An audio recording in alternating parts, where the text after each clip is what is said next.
ওইখানে সে বলছিল আমার খুব টাকার দরকার হয়েছে, ইমার্জেন্সি, এজন্য আমি আমার মোটো ব্লগিং এর সবকিছু সেল করে দিতেছি। এটা দেখে আমি খুবই অবাক হয়েছি যে তার মতো একজন পপুলার মোটো ব্লগার হঠাৎ করে টাকার প্রয়োজন হয়েছে, এখন যে জিনিসটা তার মেইন ক্যারিয়ার এটার ইকুইপমেন্টস গুলো সেল করে দিতেছে, এটা কিভাবে সম্ভব?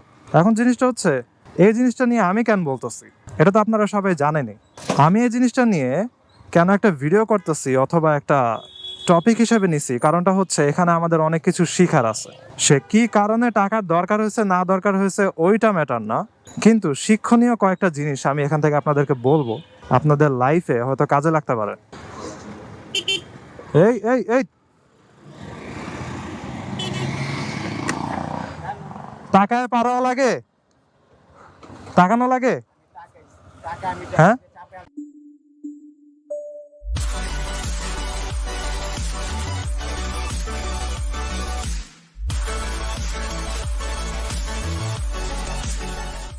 এই what is going on.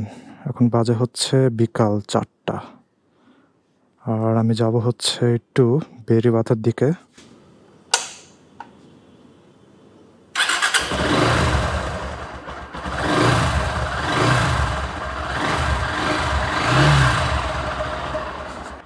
Kick দিয়ে স্টার্ট দিলাম না, কারণ দুপুরের দিকে আমি বের হয়েছিলাম, জাস্ট 1.5-2 ঘন্টা পরে আবার বের হয়েছি। যদি 5-6 আওয়ার্সের মতো ডিফারেন্স থাকে আপনার মোটরসাইকেল স্টার্ট এবং অফ করার মাঝখানে, যেটা হচ্ছে শোরুম থেকে তারা বলছে 5-6 আওয়ার্সের ডিফারেন্স থাকলে তখন আবার কিক দিয়ে স্টার্ট করা উচিত।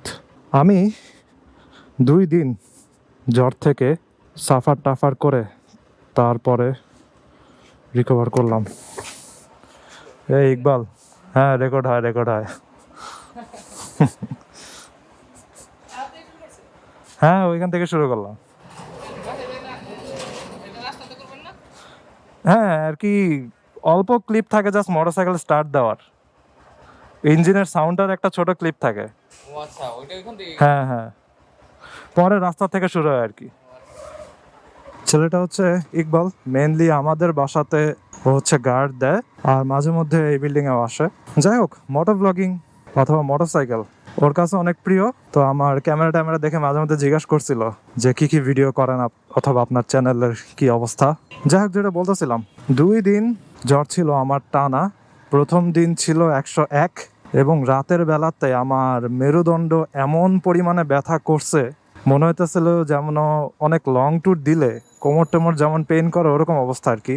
আমি তো অনেক ভয় ছিলাম আমার না জানি চিকনগুনিয়া অথবা করোনা এরকম কিছু হয়ে গেল নাকি। তারপরের দিন জ্বর কমার বদলে আরো বাড়ছে, হয়ে গেছে হচ্ছে 102। তবে ব্যথা আর ছিল না। ব্যথা যদি কন্টিনিউয়াস থাকতো তাইলেই ছিল ঝামেলা। আর তৃতীয় দিন হচ্ছে আজকে। আজকে বডি টেম্পারেচার হালকা আছে, তবে ব্যথা আর নাই, এবং এখন ইজিলি মোটরসাইকেল চালাইতে পারতেছি, ব্যালেন্সিংও কোনো সমস্যা হইতেছে না। তো আমার কোনো প্রি রেকর্ডেড ভিডিওস ছিল না, জাস্ট একটাই ছিল, ওইটা হচ্ছে ওই যে বল রেসার চেঞ্জ করার। তারপর আমি আর কোনো ভিডিও এডিট অথবা আপলোড অথবা রেকর্ড কিছুই করতে পারিনি। এই আজকে শুরু করলাম আর কি আবার। নর্মালি আমি ডেইলি আপলোড দেওয়ার একটা স্ট্রিক্ট মেনটেন করার চেষ্টা করি, তাও কোয়ালিটি ধরে রাখারও চেষ্টা করি। আবার এমন না যে যাচ্ছে তাই কিছু একটা রেকর্ড করে ছেড়ে দিলাম। আমি চেষ্টা করি আমার সব ভিডিওতেই কিছু না কিছু ইম্পর্টেন্ট জিনিস থাকবে, অথবা ভিডিওর টাইটেলে যা দেওয়া থাকবে অডিয়েন্সরা যেন ভিডিওর ভিতরে ওইটা কিছুটা হলেও পায়। যাই হোক, আজকে আমাদের অনেকের প্রিয় অথবা অনেক সুপরিচিত একজন মোটর ব্লগারকে নিয়ে কথা বলবো। উনি হচ্ছেন নেক্সট গিয়ারের মিজু ভাই।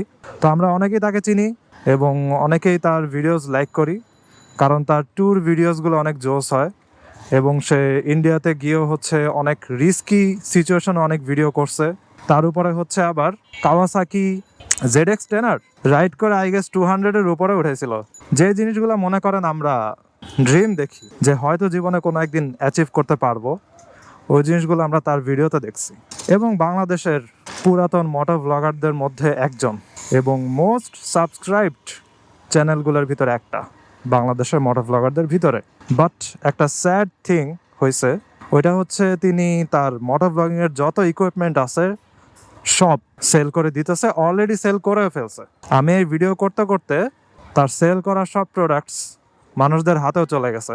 এটা নিয়ে সে ইউটিউবে কিছু বলে নাই, কিন্তু ফেসবুকে একটা ভিডিও করছিল, ওইখানে সে বলছিল আমার খুব টাকার দরকার হয়েছে ইমার্জেন্সি, এজন্য আমি আমার মোটো ব্লগিং এর সবকিছু সেল করে দিতেছি। এটা দেখে আমি খুবই অবাক হয়েছি যে তার মতো একজন পপুলার মোটো ব্লগার হঠাৎ করে টাকার প্রয়োজন হয়েছে, এখন যে জিনিসটা তার মেইন ক্যারিয়ার এটার ইকুইপমেন্টস গুলো সেল করে দিতেছে, এটা কিভাবে সম্ভব? এখন জিনিসটা হচ্ছে, এই জিনিসটা নিয়ে আমি কেন বলতেছি এটা তো আপনারা সবাই জানেনই। আমি এই জিনিসটা নিয়ে কেন একটা ভিডিও করতেছি অথবা একটা টপিক হিসেবে নিছি, কারণটা হচ্ছে এখানে আমাদের অনেক কিছু শিখার আছে। সে কি কারণে টাকার দরকার হয়েছে না দরকার হয়েছে ওইটা ম্যাটার না, কিন্তু শিক্ষণীয় কয়েকটা জিনিস আমি এখান থেকে আপনাদেরকে বলবো, আপনাদের লাইফে হয়তো কাজে লাগতে পারে। তো সবার আগে বলি যে তার মোটো ব্লগিং ইকুইপমেন্টস এর ভিতরে অনেক কিছু ছিল যেগুলো মনে করেন আমি চিন্তা করি যে লাইফে কোনো এক সময় আমারও হবে, ওই জিনিসগুলো তার কাছে ছিল এবং আমিও ভাবছিলাম তার থেকে কিছু একটা কিনবো, বাট আমি আসলে অ্যাফোর্ড করতে পারবো না। আমি ভাবছিলাম তার ড্রোনটা আমি নিয়ে নিব, সে যেহেতু ড্রোনটাও সেল করতে চাইছিল, বাট এত টাকা আমি রাইট নাও ইনভেস্ট করতে পারবো না। সো তার মোটো ব্লগিং সেট আপের ভিতরে 2টা গোপ্রো, তারপরে হচ্ছে রোড এর মাইক্রোফোন নাকি ডিজে এর মাইক্রোফোন ভুলে গেছি আমি, মোস্ট প্রবলি রোড এর। ওরে ভাইরে ভাই, গাড়ি কেমনে ঢুকছে! যাই হোক, এই জিনিসগুলা, তারপরে হচ্ছে একটা ড্রোনটার বাইং প্রাইস মনে হয় 1.5 লাখ অথবা 1.5 লাখের উপরে হবে। তারপরে হচ্ছে তার নিজের পুরা কম্পিউটারটা, যে কম্পিউটার দিয়ে মনে করেন এডিটিং এর কাজ করতে হয়, অনেক কিছু করা লাগে। তারপরে হচ্ছে ক্যামেরা সেট আপ, দেন হচ্ছে ট্রাইপড, তারপরে হচ্ছে 2টা গিম্বল, তার ভিতরে একটা গিম্বল হচ্ছে পুরাই একদম প্রফেশনাল লেভেলের। বড় বড় ক্যামেরাও ওগুলা দিয়ে হচ্ছে কন্ট্রোল করা যায়, আপনি লিটারেলি মুভি বানাইতে পারবেন ওইসব গিম্বল দিয়ে। অনেক দামি দামি জিনিস সব উনি সেল করে দিছে, যেগুলো তার মোটো ব্লগিং এর জন্য অথবা একটা কোয়ালিটি ভিডিও বানানোর জন্য খুবই এসেনশিয়াল। এই এই এই টাকায় পারা লাগে, তাকানো লাগে, হ্যাঁ আবার বলতেছে আমি তাকাইছি, কি যে বলবো। ওকে, গার্বেজ মেমোরিজ মাথা থেকে বের করে দেই, আবার আমার কথাটা ব্যাক করি। আই এম সো সরি যে একটা জিনিস নিয়ে কথা বলার মাঝখানে উল্টাপাল্টা অনেক কিছু ঢুকে যাইতেছে। তারপরে গোপ্রো ক্যামেরার ব্যাটারির সাথে চার্জার সব সেল করে দিছে, এবং ওই পোস্ট দেওয়ার সাথে সাথে মনে করেন মানুষেরা কমেন্ট করে কন্ট্যাক্ট করে অলরেডি সব কিনে টিনে ফেলছে। লাগছে সিএনজি আর ট্রাক। ভাই বেরিবাদের রাস্তা পুরাই হরর মুভি একদম। ওই যে ফাইনাল ডেস্টিনেশন মুভিগুলো আছে না, কোন সময় কোন দিক দিয়ে মরে যাবে সে টেরও পাবে না, ওরকম হচ্ছে বেরিবাদের রাস্তা। ও রে, কেমনে আসতেছে! আর এই বাসের লাইট কি, লাইট লাগানোর কোনো জায়গা নাই, লাইট থাকবে কেমনে আবার? তাও ভালো পিছে একটা নাম্বার প্লেট আছে, ওই যে উপরে লাগাইছে। যেটা বলতেছিলাম, এই সব কিছু হচ্ছে তিনি সেল করে দিছেন। সে এক্সপ্লেন করে নাই যে কেন হচ্ছে এত টাকার হঠাৎ করে দরকার হয়েছে, বাট ইমার্জেন্সি দরকার, তাই সে সবকিছু সেল করে দিতেছে। But the good news is সে মোটো ব্লগিং ছাড়তেছে না।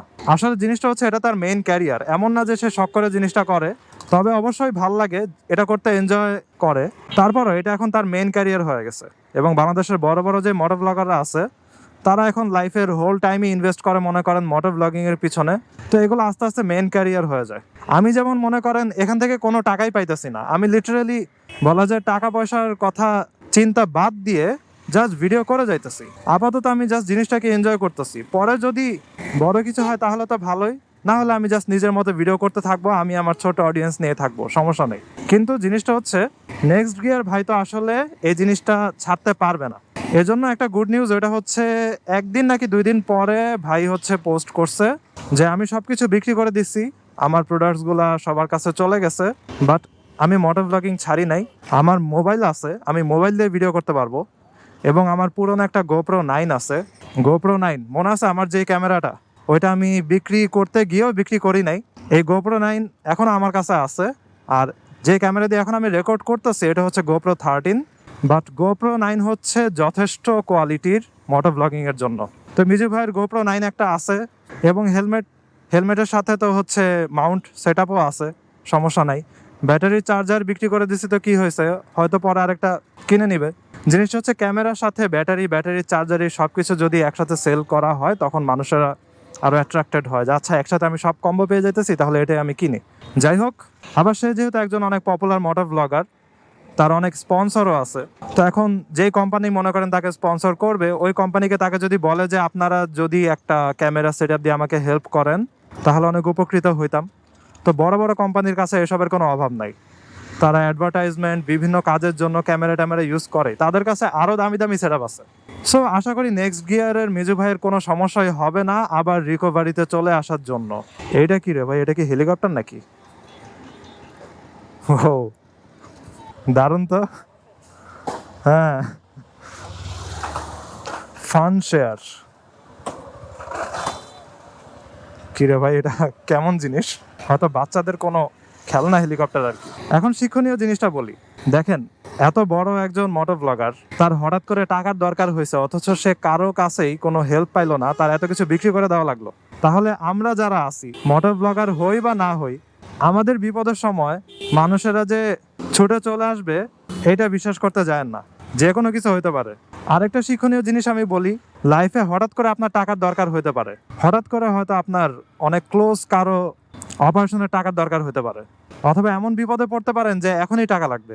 কিন্তু ঠিক ওই সময়টাতে দেখবেন যে আপনাকে যেসব ফ্রেন্ডরা বলছিল, আরে তুই যখনই ইচ্ছা তখনই আমারে বলবি, কোনো সমস্যা নেই, অলওয়েজ তোর পাশে আসি, ওই ফ্রেন্ডটা তখনই দেখবেন যে আপনার কোনো রেসপন্স করতেছে না। অথবা যতগুলা ফ্রেন্ড, মনে করেন আপনার ফ্রেন্ড সার্কেলে 10 জন আছে, তার ভিতরে 7 জনই মনে করেন অনেক ভালো অবস্থাতে আছে, এবং 7 জনই আপনার এত ক্লোজ ফ্রেন্ড যে আপনাকে বলে রাখছে, আরে তোর যে কোনো সময় যে কোনো সমস্যা হইলেই আমারে বলবি, কোনো প্যারা নাই। কিন্তু দেখবেন ওই 7 জনের ভিতরে 7 জনই আপনারে বলবে যে না ভাই সমস্যাতে আছি, যদি 1 মাস আগে বলতি তাইলে আমি দিতে পারতাম, কিন্তু এখন দিতে পারতাছি না। এই বিভিন্ন জিনিস ঘুরায় পেঁচা বলা শুরু করবে, আপনি পুরো অবাক হয়ে যাবেন। এখন আপনার বিশ্বাস নাও হতে পারে যে কি বলতেছে মিয়া, আমার ফ্রেন্ডরা আসলেই অনেক জোস। কিন্তু যে সময় ওই সিচুয়েশন ফেস করবেন তখন দেখবেন আপনি লিটারেলি নিজের উপরে নিজেই অবাক হয়ে যাবেন, বিশ্বাস করতে পারবেন না সিচুয়েশন। আপনি যে কোনো জায়গাতে ইনভেস্ট করেন না কেন অথবা টাকা খরচ করেন না কেন, একটা ব্যাকআপ রেখে তারপরে হচ্ছে টাকা খরচ করেন অথবা ইনভেস্ট করেন। অথবা আপনি একটা মনে করেন লোয়েস্ট পয়েন্ট, লোয়েস্ট লিমিট ধরে রাখতে পারেন যে এত টাকা হচ্ছে আমার লোয়েস্ট লিমিট, এর নিচে আমি যাইতে দিব না। আমি যত জায়গাতে ইনভেস্ট করি না কেন, আমি মোটর ব্লগিং এর জন্য জিনিস কিনি, অথবা মোটরসাইকেলের জন্য পার্টস কিনি, অথবা মোটরসাইকেলের মনে করেন অ্যাক্সেসরিজ লাগাই, মডিফাই করি, যাই করি না কেন, আমার একটা লিমিট থাকবে। এর নিচে যদি আমার ব্যালেন্স নেমে যায় তাহলে আমি ওটা করতে দিব না। দরকার হলে আমি 2-3 মাস ধরে কিপটামি করবো, 2-3 মাস ধরে হচ্ছে কোথাও যাব না। সো এরকম স্যাক্রিফাইস করে হইলেও ওই অ্যামাউন্টটা ধরে রাখার ট্রাই করেন যেটা আপনার ইমার্জেন্সিতে লাগতে পারে। তো নেক্সট গিয়ার ভাই হচ্ছে এই জিনিসগুলো সেল করে মনে করেন 2-2.5 লাখ 3 লাখ টাকা পাইলো, পিসি, তারপরে মনিটর, দেন হচ্ছে মোটর ব্লগিং কম্পোনেন্টস, তারপরে ড্রোনটা 1 লাখের উপরে আই গেস পাইতে পারে, অথবা কমলে মনে করেন 80। যাই হোক, এই 2.5 লাখ টাকা অথবা 3 লাখ টাকা তার এত বড় মোটর ব্লগারদের সার্কেল, এবং তার সার্কেলে অবশ্যই বাংলাদেশের বড় বড় সব মোটর ব্লগাররা আছে, এরা কেউ ইমার্জেন্সি হেল্পে আসলো না। আমি বুঝলাম না জিনিসটা। তার ইম্পর্টেন্ট জিনিসগুলা, যে জিনিসগুলা সে এতদিন ধরে ইউজ করে আসছে, ওগুলা তার সেল করা লাগলো। আসলে জিনিসটা খুবই খারাপ লাগছে, এবং এত বড় লেভেলের একজন মানুষের যে এরকম বিপদে পড়া লাগছে এটা আমি নিজেই বিশ্বাস করতে পারিনি। এবং কমেন্টে অনেকেই বলছে যে আই ক্যান্ট বিলিভ দিস, যে এরকম সিচুয়েশনে পড়া লাগছে মিজু ভাইয়ের। যাই হোক, আশা করি শিক্ষণীয় জিনিসটা বুঝতে পারছেন, এবং এই কারণে জাস্ট ভিডিওটা করা। I hope you guys like this video, and if you're watching me for the first time, you can kindly subscribe. 4:30 মতো বেজে গেছে, তো see you in the next one. সবাই ভালো থাকেন, সাবধানে রাইড করেন, tata. I wake up to a little bit of drool on my pillow, feel like it's gonna be a bad day. Yeah, I'm tired of shit, and the coffee ain't hit yet, damn ain't that great. I don't wanna go to work, cause my boss is a jerk, and I'm not even that paid. I need a change in my life, cause I don't feel alive, and there's nothing that makes me happy.